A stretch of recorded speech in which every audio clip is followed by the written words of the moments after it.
Assalamu alaikum. My name is Samayu Akhtar and I am from BBA 6th. Today, the topic on which I am going to present my pitch is the consumer decision making process. Okay, consumer decision making process एक ऐसा process होता है जिसके through हर एक consumer को या buyer को गुजरना पड़ता है किसी भी चीज़ को परचेज करने से पहले। इसके कुछ स्टेप्स होते हैं। First step is need recognition, second step is information search, third step is evaluating alternatives, fourth one is purchase decision and fifth one is post purchase evaluation. इस पूरे प्रोसेस के थ्रू एक कंज्यूमर या buyer को गुजरना पड़ता है किसी भी चीज़ को परचेज या बाय करने से पहले। तो हम इसको देखेंगे स्टेप बाय स्टेप कि कैसे एक परचेजर या बायर एक इस प्रोसेस के थ्रू गुजरता है। पहले हम देखते हैं स्टेप नंबर 1 इस प्रोसेस का। तो डिसीजन मेकिंग प्रोसेस के अंदर जो पहला स्टेप नंबर 1 है वो प्रॉब्लम रिकग्निशन का। प्रॉब्लम रिकग्निशन के किसी भी चीज़ का किसी भी ज़रूरत का या नीड या वांट का हमें रिकग्नाइज होना, जैसे भूख या प्यास का लगना। तो भूख या प्यास का लगना का हमारे लिए प्रॉब्लम रिकग्निशन है कि हमारी बॉडी को कुछ एनर्जी की ज़रूरत है ताकि वो हम अपनी बॉडी को मज़ीद काम ले सकें या मज़ीद इस्तेमाल कर सकें। तो इसे प्रॉब्लम रिकग्निशन कहते हैं। प्रॉब्लम रिकग्निशन किन सोर्सेज के थ्रू हमें रिकग्नाइज होती है, इसके बारे में हम थोड़ा सा डिस्कस कर लेते हैं। आउट ऑफ स्टॉक, किसी भी चीज़ का ख़त्म हो जाना, मसलन के किसी भी प्रोडक्ट का मतलब ख़त्म हो जाना हमें प्रॉब्लम रिकग्नाइज करवाता है कि ये चीज़ हमारे पास ख़त्म हो गई है और इसे हम रीफ़िल करना चाहिए। डिससेटिस्फैक्शन, किसी भी चीज़ से डिससेटिस्फैक्शन के ये सेटिस्फाई ना होना किसी भी चीज़ से हमें रिकग्नाइज करवाती है कि देयर इज़ अ प्रॉब्लम, कि हमें जिस चीज़ की ज़रूरत है वो हमारे पास अवेलेबल नहीं है, जिसकी वजह से हमें डिससेटिस्फैक्शन फील हो रही है। New needs and want, life cycle के तो दौर से देखा जाए तो जैसे एक इंसान एक छोटा बच्चा होता है तो उसकी कुछ नीड एंड वांट होती है, उसकी कुछ ज़रूरियात होती हैं ज़िंदगी गुजारने के। लेकिन जब वो थोड़ा सा बड़ा हो जाता है तो उसकी नीड और वांट चेंज होकर कुछ नई मतलब कि चीज़ों में तब्दील हो जाती हैं और उसको कुछ प्रॉब्लम रिकग्नाइज होती हैं कि अब वो थोड़ा सा बड़ा हो गया है, उसको कुछ नई चीज़ों की ज़रूरत है। इस प्रोसीजर के थ्रू भी हम new needs and wants problem recognise करते हैं कि कैसे हमें डिफरेंट ज़िंदगी के लाइफ साइकिल के अंदर डिफरेंट स्टेजेस पे डिफरेंट न्यू प्रॉब्लम रिकग्नाइज होती हैं नीड्स एंड वांट्स के तौर पर। रिलेटेड प्रोडक्ट परचेज के ऐसी कुछ प्रोडक्ट्स जो हम पहले से ही यूज़ कर रहे होते हैं परचेज करके, उनके यूज़ करने से हमें रिकग्नाइज कुछ प्रॉब्लम रिकग्नाइज होती हैं कि अगर हम इस प्रोडक्ट को मज़ीद यूज़ करना चाहते हैं तो इसके लिए हमें कुछ और परचेजेस करनी पड़ेंगी। मिसाल के तौर पर जैसे कैमरा या मोबाइल फ़ोन। तो अगर हम मोबाइल फ़ोन या कैमरा बेहतर अंदाज से इस्तेमाल करना चाहते हैं तो हमें कुछ उसकी एसेसरीज़ परचेज़ करनी पड़ती हैं। मार्केटर इंड्यूस्ड प्रॉब्लम, कुछ मार्केटर्स की तरफ से भी हमें प्रॉब्लम रिकग्नाइज करवाई जाती हैं कि और उनके प्रोडक्ट को एज अ सलूशन वो पेश करते हैं ताकि हमें पता लग सके कि हमें क्या प्रॉब्लम है और हम उनके प्रोडक्ट को एज अ सलूशन परचेज कर सकें। न्यू प्रोडक्ट्स, जब कोई new products new invention introduce करवाई जाती हैं तो हमें उनको देख कर पता लगता है कि ये प्रॉब्लम हमें है, मतलब कि प्रॉब्लम रिकग्नाइज करते हैं कि नहीं वाकई हमें इस चीज़ की इस प्रोडक्ट की ज़रूरत है और हम उस प्रोडक्ट को या प्रोडक्ट को परचेज करने की थिंकिंग स्टार्ट कर देते हैं। नेक्स्ट पॉइंट जो हम देखते हैं वो है एग्जामिनिंग कंज्यूमर मोटिवेशन। हम देखते हैं कि कैसे कंज्यूमर मोटिवेट होता है न्यू प्रोडक्ट परचेज करने के लिए। अब इसको हम दो थ्योरीज के थ्रू देखना चाहेंगे। एक है hierarchy of need theory and ये मास्लो ने पेश की, और ये साइको एनालिटिकल थ्योरी। जो हायरार्की ऑफ नीड थ्योरी है, ये जिसे Maslow hierarchy of need theory भी कहा जाता है, ये 5 पार्ट्स के ऊपर डिवाइड की गई है और ये डाउन टू टॉप मतलब वर्क करती है, बॉटम टू टॉप।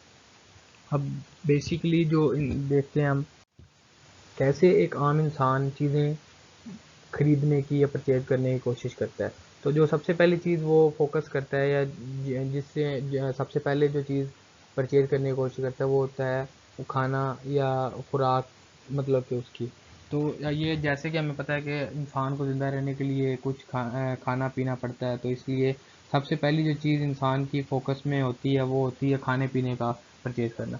दूसरे नंबर पे चीज़ जो वो परचेज करना चाहता है वो है सेफ्टी, जो उसको मौसमी हालात से, मतलब सर्दी या गर्मी से बचा सके। कुछ कपड़े वो ख़रीद सके, या कुछ एक घर हो छोटा सा उसका जो उसको मौसमी हालात से, जो वक्त के हिसाब से उसको बचा सके। तीसरे नंबर पे जो चीज़ आती है वो लव और बिलोंगिंगनेस आती है, कि जब अब उसके पास खाने को चीज़ भी है और रहने को, मतलब कि सेफ्टी के तौर पर उसको घर भी है, तो फिर वो चाहता है कि उसके साथ कुछ लोग हों, जो लोग उसके साथ ये ज़िंदगी गुजार सकें और जो उसी के जैसे हों। इसमें उसके दोस्त, उसके रिश्तेदार, उसके लाइफ पार्टनर आ जाती है। चौथी चीज़ जो उसके वो हम देखते हैं वो रहती है सेल्फ एस्टीम। हर इंसान जब कुछ अपनी ज़िंदगी में पा लेता है, तो फिर वो चाहता है कि माशरे में या सोसाइटी में उसको किसी चीज़ से रिकग्नाइज़ किया जा सके, या स्टेटस सिंबल कोई मतलब कि उसको दिया जा सके, या किसी नाम से वो पहचाना जा सके।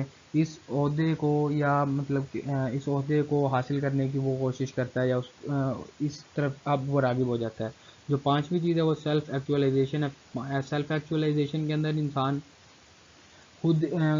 खुद से मुतारिफ़ होता है कि क्या चीज़ें मुझ में कमियां हैं और क्या मुझ में खूबियां हैं। तो इन कमियों को मैं कैसे बेहतर अंदाज में माशरे के सामने अच्छे से अच्छे तौर तरीके से पेश कर सकता हूँ।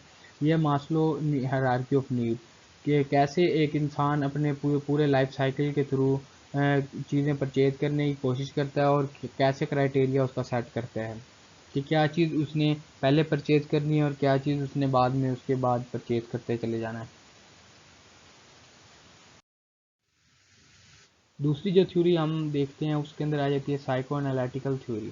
साइको एनालिटिकल थ्योरी के अंदर हम इंसान के खुद ही पहलू, इंटरनल फीलिंग्स है, इसका इसके ऊपर बेस करती है ये।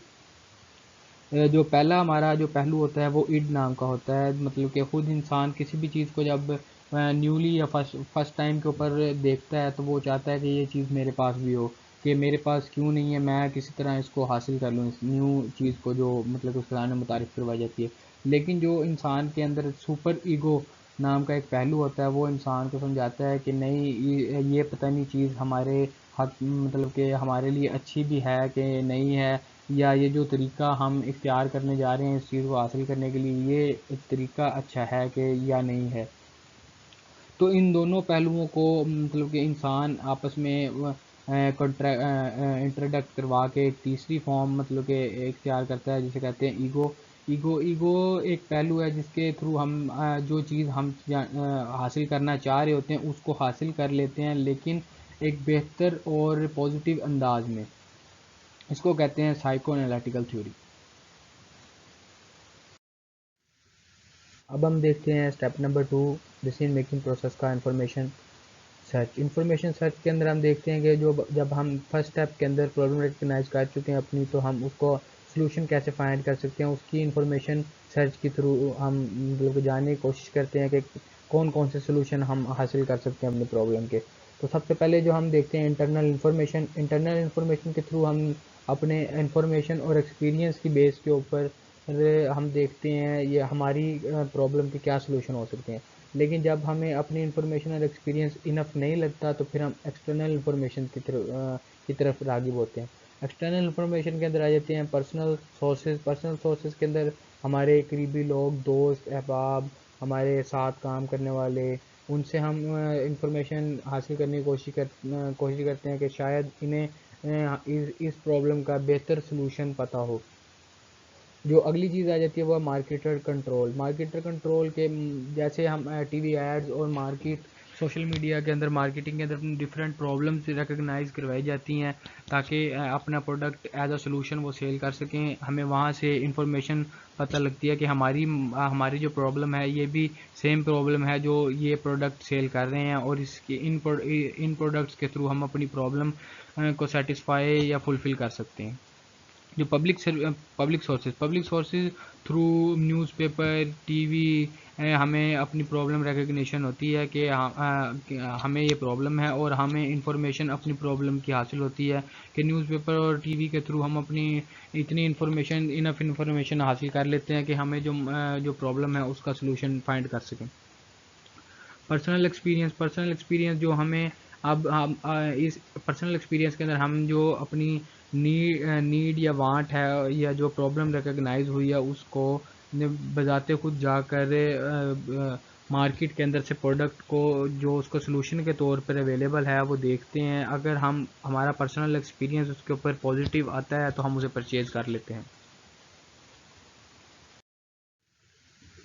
नेक्स्ट चीज़ जो जिसके ऊपर हम डिस्कशन करेंगे वो है परसेप्शन होती है किसी भी इंसान की किसी भी चीज़ के बारे में अच्छी या बुरी राय कायम करना। तो ये कैसे राय कायम इंसान करता है, इसके कुछ स्टेप्स हैं। सेंसेशन, सबसे पहले जो भी कोई नई चीज़ इंसान के सामने मुतारिफ होती है तो इंसान उसको हाथ लगाकर, देख कर या फील करके उसको जानना चाहता है कि कैसे इसकी फीलिंग हमें कैसी आती है, इसको कहते हैं सेंसेशन। सेकंड स्टेप जो इंसान देखता है फिर उसके अंदर आती है सिलेक्टिंग इन्फॉर्मेशन। जब इंसान के सामने न्यू प्रोडक्ट इन्फॉर्मेशन मतलब कि दी जाती है तो फिर इंसान कोशिश करता है कि इस न्यू चीज़ या न्यू प्रोडक्ट के बारे में हम ज़्यादा से ज़्यादा इन्फॉर्मेशन हासिल कर सकें। तीसरे स्टेप के अंदर तीसरा स्टेप आ जाता है interpreting the information. Interpreting information के अंदर हम इंटरप्रेट करके देखते हैं जो सिलेक्टिव जो हमने इन्फॉर्मेशन हासिल की, जो ज़्यादा से ज़्यादा जो हम इन्फॉर्मेशन इस प्रोडक्ट के बारे में हासिल कर सकते थे वो हमने कर लिया। वो हम अपने अंदाज से इसको इंटरप्ट करने की कोशिश करते हैं कि कौन सी इन्फॉर्मेशन जिस को हम फाइंड कर रहे थे उस इन्फॉर्मेशन को हम रख लेते हैं, और जो इन्फॉर्मेशन हमें गैर ज़रूरी लगती है उसे हम फोकस नहीं करते। सिलेक्टिव परसेप्शन के अंदर हम एक ऐसी मतलब कि इंफॉर्मेशन कोई सिर्फ सिलेक्टिव अपने तौर पर यूज़ करने की कोशिश करते हैं जो हमारे नज़दीक हमारी प्रॉब्लम रिकग्नाइज जो हमने किया उसके लिए बेहतर है। जो वैसी चीज़ें जो हमें मतलब कि प्रॉब्लम रिकग्निशन के अंदर हम नहीं अच्छी। जो नेक्स्ट टॉपिक हम डिस्कस करेंगे वो है परसेप्शन। परसेप्शन के अंदर हम कहते हैं किसी भी चीज़ के बारे में राय कायम करने को। अब ये राय पॉजिटिव भी हो सकती है और नेगेटिव भी। अब जो ये राय कायम कैसे की जाती है इसको हम देखते हैं सेंसेशन। पहले आता है सेंसेशन। सेंसेशन के अंदर हम देखते हैं कि एक जो कोई भी प्रोडक्ट या कोई चीज़ जब हमें इंट्रोड्यूस करवाई जाती है न्यू, तो हम उसको हाथ लगा कर फील कर कर उसकी फीलिंग लेने की कोशिश करते हैं कि ये हमें हमारी बॉडी को महसूस कैसे होती है, इसको कहते हैं सेंसेशन। दूसरा पॉइंट आ जाता है सिलेक्टिंग इन्फॉर्मेशन। अब हम इस प्रोडक्ट की ज़्यादा से ज़्यादा इन्फॉर्मेशन हासिल करने की कोशिश करते हैं कि ज़्यादा से ज़्यादा हम इसके बारे में क्या क्या कुछ जान सकते हैं, हम सब कुछ जानना चाहते हैं इस प्रोडक्ट के बारे में। तीसरा स्टेप आ जाता है इंटरप्रेटिंग द इन्फॉर्मेशन।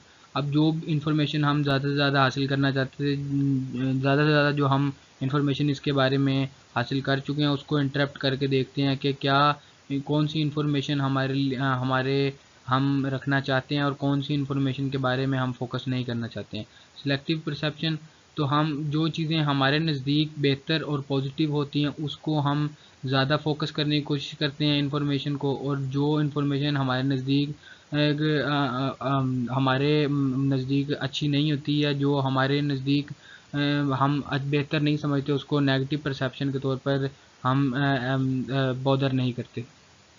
सब नॉमिनल परसेप्शन, अब मार्केटर के थ्रू कुछ टैक्टिकल सब नॉमिनल टेक्निक्स लगाकर हमें ये बादर करवाया जाता है कि जो हम एक आम इंसान है उसकी परसेप्शन उस प्रोडक्ट के बारे में अच्छी कायम हो सके। तो हर उसकी उस प्रोडक्ट की एक किस्म की तारीफ़ की जाती है या उसकी एक ऐसे पहलू हमारे सामने मंजर आम पर लाए जाते हैं ताकि उस प्रोडक्ट की जो परसेप्शन है वो पॉजिटिव ही बिल्ड हो हमारे सामने, और नेगेटिव उस प्रोडक्ट की परसेप्शन हमारे सामने बिल्ड ना हो सके। तीसरा स्टेप जो डिसीजन मेकिंग प्रोसेस का है वो आ जाता है अल्टरनेटिव एवेलुएशन। अल्टरनेटिव एवेलुएशन के अंदर हम ज़्यादा से ज़्यादा अपनी प्रॉब्लम की सॉल्यूशंस को देखते हैं कि कितने हम सॉल्यूशन हम सेलेक्ट कर सकते हैं और कौन सा बेहतर अंदाज में सबसे अच्छा सोल्यूशन हम सेलेक्ट कर सकते हैं। इसके अंदर सबसे पहले आता है इवोक सेट। इवोक सेट किसी भी इंसान के माइंड में वो नंबर ऑफ ब्रांड्स होता है जो एक स्पेसिफिक प्रोडक्ट को आल्टर मतलब के ऑफ़र कर रहे होते हैं। एक स्पेसिफिक प्रोडक्ट के जितने भी अल्टरनेटिव बाय ब्रांड्स होते हैं वो हम जो सेट होता है उसको इवोक सेट कहते हैं। इसकी एग्जांपल हम ऐसे ले सकते हैं कि जैसे शैम्पू, तो शैम्पू के लिए जो भी हम टॉप ब्रांड्स हमारे माइंड में हर वक्त आ सकते हैं, जैसे Sunsilk, head and shoulders, clear, उसके बाद लैब बॉय और पैंटीन, ये वो टॉप ब्रांड्स हैं शैम्पू के बारे में। तो ये शैम्पू का इवोक सेट है एक आम लोकल इंसान के माइंड में। इवेलुएटिंग क्राइटेरिया एंड कॉन्सिक्वेंसेस, इसमें हम जो हमने प्रॉब्लम खुद से रिकग्नाइज की है उसकी देखते हैं कि किस उसका एक क्राइटेरिया सेट करते हैं कि कौन सा प्रोडक्ट या कौन सा ब्रांड हमारी प्रॉब्लम का बेहतर सलूशन या बेहतर अंदाज में उसको फुलफ़िल कर सकता है हमारी प्रॉब्लम को। तो हम उसकी तरफ मतलब कि राग़िब होते हैं और उस ब्रांड या उस प्रोडक्ट को वो सेलेक्ट करने की कोशिश करते हैं। मिसाल के तौर पे जैसे हेयर फॉल है तो हम ऐसे प्रोडक्ट शैम्पू ब्रांड की तरफ ज़्यादा जल्दी माइल होंगे जो जो हेयर फॉल के ऊपर वर्क कर रहा हो। एटीट्यूड होता है किसी भी चीज़ का मतलब कि हमारे बारे में ख्याल रखना, अच्छा या बुरा। हमारे नज़दीक किसी चीज़ का अच्छा या बुरा होना, इसको एटीट्यूड कहते हैं। सबसे ज़्यादा कंज्यूमर बिहेवियर के अंदर इसी के ऊपर स्टडीज़ मार्केट रिसर्च की जा रही हैं।